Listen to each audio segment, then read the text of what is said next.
Viol du personnel soignant féminin, vol des intrants et argent, frigo pharmaceutique cassé, pharmacie et bureaux saccagés, des traces de sang sur le mur. C'est la conséquence du nocturne passage des inciviques dits Kuluna à l'hôpital La Révolution de la commune de Kisinso. Les malades décrivent leur traumatisme. La police dit son incapacité de se mouvoir, faute de mobilité et de courant électrique. L'insécurité qui inquiète plus d'un Quinois en cette période où la police recherche les auteurs de kidnapping. Cette insécurité semble se maintenir dans certains coins reculés, surtout la nuit avec le manque de courant électrique. C'était le cas à l'hôpital de Kisinso, hôpital Révolution, qui était visité par ces malfrats.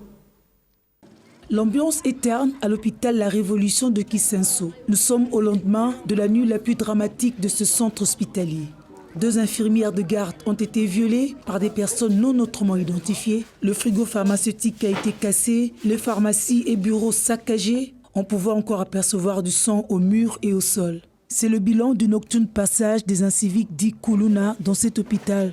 Des témoins les ont comptés par dizaines et le médecin directeur ne peut que raconter sa désolation. Quand ils sont arrivés, ils ont mis les médecins, ils ont incarcéré le médecin. Ils l'ont déchaussé, ils ont pris tout ce qu'il avait comme argent et tout ce qu'il avait comme habit également. Il ne pouvait pas sortir. Les 2 infirmières qui étaient avec lui, des gardes au centre, ils ont été violés au vu des malades. Et moins 14 personnes ont violé des infirmières. Et vous verrez les sangs qui coulent là-bas et toutes les stigmates des violences qui ont été faites à ces jeunes filles qui ne sont pas encore mariées, les infirmières. Alors, c'est ce qu'ils ont pu faire. Ils sont allés au centre, à la réception. Nous avons un poste téléviseur. Ils ont arraché ça. Ils sont entrés dans la pharmacie. Ils ont pris tous les médicaments de première nécessité, toutes les spécialités. Ils ont saccagé, aucun médicament n'est resté là-bas. Ils sont allés au laboratoire. On ne savait pas comment ils ont pu découvrir que nous avions des microscopes et nous les cachions sous la table dans l'armoire.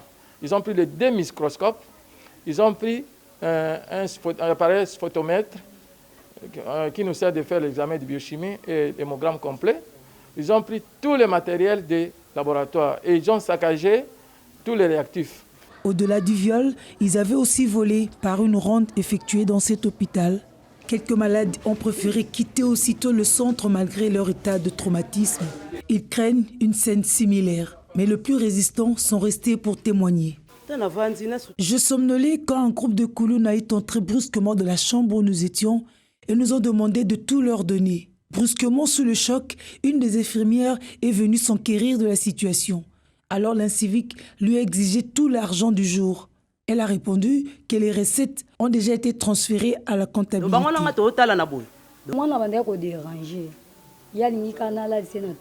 Cette nuit, vers 1h55, pendant que je surveillais l'enfant, j'entends de bruit au couloir.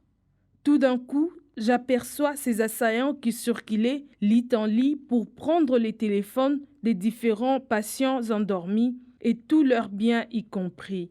Après avoir terminé leur mission, ils reprennent le chemin pour continuer dans le reste de chambre.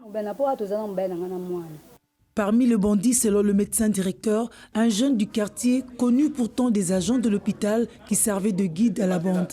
Le poste de police le plus proche est situé à plus ou moins 2 km, mais le manque de mobilité et le coupure intempestive du courant électrique ne peuvent favoriser leur travail sur le terrain.